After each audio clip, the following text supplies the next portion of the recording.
Assalamualaikum warahmatullahi wabarakatuh. Pada video kali ini kami akan membahas tentang alat-alat elektrik pada laboratorium.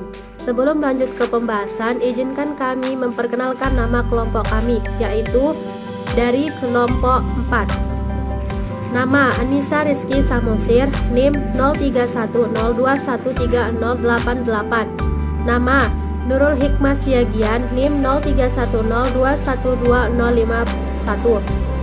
Nama Afradina Marwani, NIM 0310212079. Dan yang terakhir, nama Febri Latama, NIM 0310212072. Untuk presentasi yang pertama akan dibacakan oleh Saudari Nurul Hikmah Siagian. A. Pengertian alat-alat elektrik pada laboratorium. Alat elektrik dapat diartikan sebagai peralatan yang membutuhkan energi listrik untuk dapat menjalankan fungsinya. Tanpa adanya listrik, alat-alat ini tidak dapat bekerja atau tidak bekerja secara optimal. Energi listrik yang digunakan berasal dari instalasi PLN atau sumber alternatif seperti genset dan tenaga surya. Sistem instalasi listrik khusus dalam laboratorium dibangun untuk menjaga agar setiap peralatan elektrik tetap beroperasi secara optimal.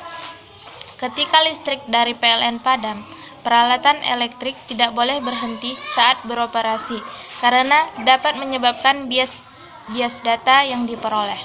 Saat listrik PLN padam secara otomatis, switch atau saklar yang terpasang dalam instalasi akan berubah posisi ke mode energi alternatif untuk menyuplai aliran listrik cadangan.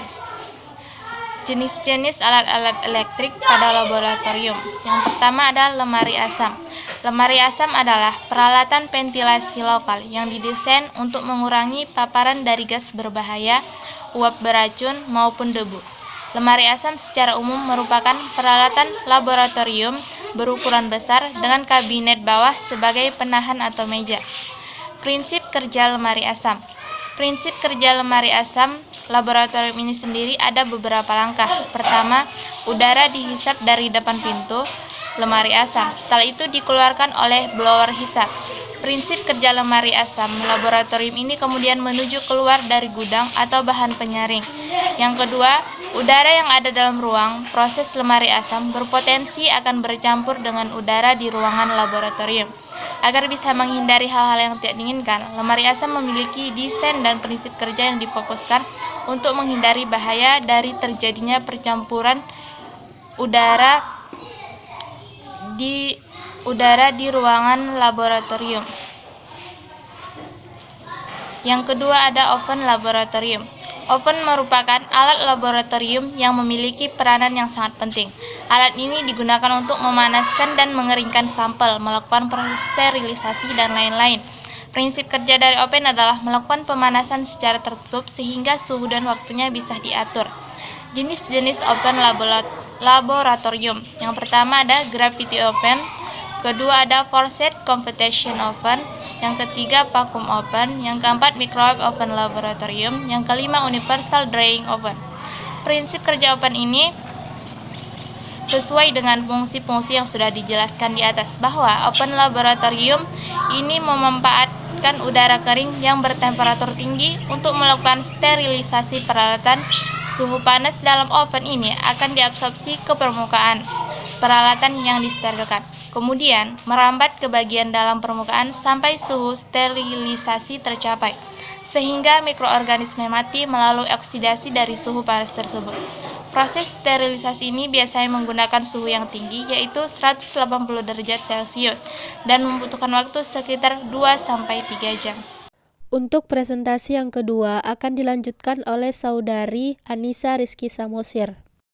Yang ketiga, sentrifug. Sentrifug adalah alat yang digunakan untuk memisahkan larutan dengan berat molekul yang berbeda berdasarkan gaya sentrifugal. Contohnya pada darah, urin, dan pemurnian protein. Gaya sentrifugal adalah gaya yang bekerja ke arah luar dari titik pusat putaran. Prinsip kerja sentrifug. Sentrifug memiliki prinsip kerja sesuai dengan fungsinya, yaitu berdasarkan gaya sentrifugal yang timbul apabila suatu benda diputar dari suatu titik. Semakin tinggi percepatan putaran yang diberikan, maka semakin besar gaya sentrifugal yang dihasilkan. Yang keempat, desikator atau eksikator. Desikator atau eksikator adalah panci atau wadah yang terbuat dari bahan gelas atau kaca yang tersusun, berfungsi menghilangkan air dan kristal hasil pemurnian. Desikator terdiri dari dua bagian. Pada bagian bawah terdapat gel silika yang berfungsi sebagai jet penguap air yang di bagian atas sebagai tempat pengering bahan yang diuapkan. A. Jenis-jenis desikator. 1. Desikator biasa, dan yang kedua desikator vakum. B. Prinsip kerja desikator. Prinsip atau cara kerja desikator adalah pengikat kadar air yang ada pada sampel. Silika gel akan mengikat H2O sebelum akhirnya sampel benar-benar hilang kadar airnya. Sampel uji yang dimasukkan ke dalam desikator memiliki kelembaban karena air akan diikat oleh silika gel yang berada di dalamnya. Silika gel kemudian akan mengalami perubahan warna yang menandakan bahwa air sudah terikat. Yang kelima, neraca digital. Neraca adalah instrumen untuk mengukur massa benda, bukan berat benda. Bahwa massa itu adalah jumlah molekul pada suatu benda, sedangkan berat adalah massa benda dikalikan dengan percepatan gravitasi yang dialami. A. Prinsip kerja neraca digital. Alat perhitungan suatu massa suatu benda dengan teknik digital dengan tingkat ketelitian yang cukup tinggi. Untuk presentasi yang ketiga akan dilanjutkan oleh Saudari Afradina Marwani. 6. Rotary evaporator. Rotary vacuum evaporator atau rotary evaporator merupakan suatu instrumen yang tergabung antara beberapa instrumen yang menggabung menjadi satu bagian, dan bagian ini dinamakan rotary vacuum evaporator. Fungsi dari rotary evaporator memisahkan pelarut atau solvent dari larutan sehingga mendapatkan larutan dengan konsentrasi yang lebih tinggi. A. Prinsip kerja rotary evaporator. Prinsip kerja dari rotary evaporator yaitu menggunakan prinsip vakum destilasi sehingga tekanan akan menurun dan pelarut akan menguap di bawah titik didihnya. 7. Autoclave. Autoclave adalah pemanas tertutup yang digunakan untuk mensterilisasi suatu benda menggunakan uap bersuhu dan bertekanan tinggi 121 Celcius, 15 pon. Selama kurang lebih 15 menit, penurunan tekanan pada autoclave tidak dimaksudkan untuk membunuh mikroorganisme, melainkan meningkatkan suhu dalam autoclave. Suhu yang tinggi inilah yang akan membunuh mikroorganisme. A. Jenis-jenis autoclave. 1.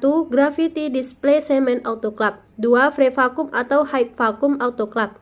3. Steam flash pressure force. B. Prinsip kerja autoclave, yaitu mensterilkan dengan bantuan uap. 8. Spektrofotometri UV vis. Spektrofotometri sinar tanpa UV vis adalah pengukuran energi cahaya oleh suatu sistem pada panjang gelombang tertentu. Sinar ultraviolet UV mempunyai panjang gelombang antara 200 sampai 400 nanometer dan sinar tanpa visible mempunyai panjang gelombang 400 sampai 750 nanometer. Pengukuran spektrofotometri menggunakan alat spektrofotometer yang melibatkan energi elektronik yang cukup besar pada molekul yang dianalisis, sehingga spektrofotometer UV vis lebih banyak dipakai untuk analisis kuantitatif dibandingkan kualitatif. A. Prinsip kerja spektrofotometer UV vis. Adapun prinsip kerja alat spektrofotometer UV vis, yaitu sumber radiasi untuk spektroskopi UV vis, adalah campuran tungsten. Cahaya yang dipancarkan sumber radiasi adalah cahaya polikromatik. Cahaya polikromatik UV akan melewati monokromator, yaitu suatu alat yang paling umum dipakai untuk menghasilkan berkas radiasi dengan satu panjang gelombang atau monokromator.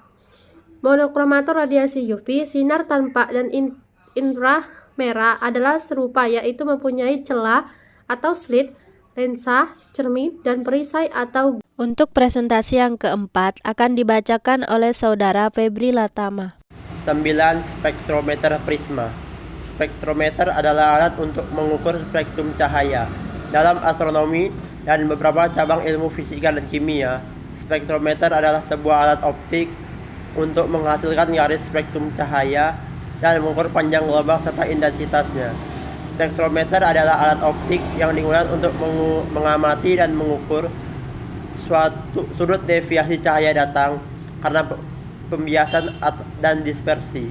Dengan menggunakan hukum Snellium, indeks bias dari kata prisma untuk panjang lubang tertentu dan warna tertentu dapat ditentukan. A. Prinsip kerja spektrometer prisma. Prinsip kerja untuk spektrometer prisma, cahaya yang sejajar kemudian masuk ke sebuah prisma. Di sini cahaya mengalami dispersi atau peristiwa penguraian cahaya polikromatik atau putih menjadi cahaya-cahaya monokromatik karena perbedaan indeks bias. Sebuah lensa memfokuskan cahaya di celah keluar. Hanya satu warna cahaya yang dapat melewati celah ini dalam satu waktu. Oleh karena itu, prisma harus diputar untuk membawa warna-warna lain masuk ke dalam celah keluar dan membawa seluruh spektrum. Skala yang berbentuk lingkaran mencatat sudut prisma sehingga panjang gelombang cahaya dapat ditentukan. 10. Hot plate laboratorium.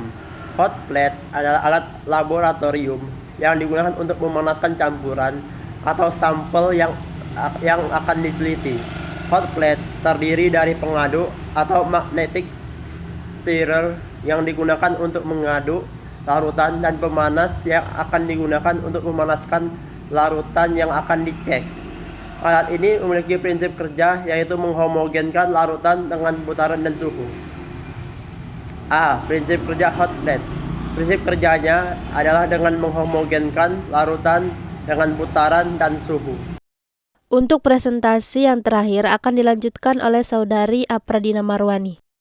Cara memelihara alat-alat elektrik laboratorium. Secara umum, peralatan laboratorium memang harus dibersihkan secara berkala. Semua peralatan tersebut haruslah dalam keadaan kering ketika disimpan dan sebelum digunakan. Untuk membersihkan dan merawatnya, Anda bisa menggunakan larutan pembersih asam kromat. Jika alat laboratorium basah, dapat memungkinkan terjadinya korosif atau karat, khususnya untuk alat yang terbuat dari besi. Tentu hal ini akan berbahaya dan terlebih lagi bila terkontaminasi debu maupun kotoran lainnya. Baiklah, sekian dari presentasi kami tentang alat-alat elektrik laboratorium. Kepada teman-teman yang ingin bertanya, kami persilahkan. Walakhir, assalamualaikum warahmatullahi wabarakatuh.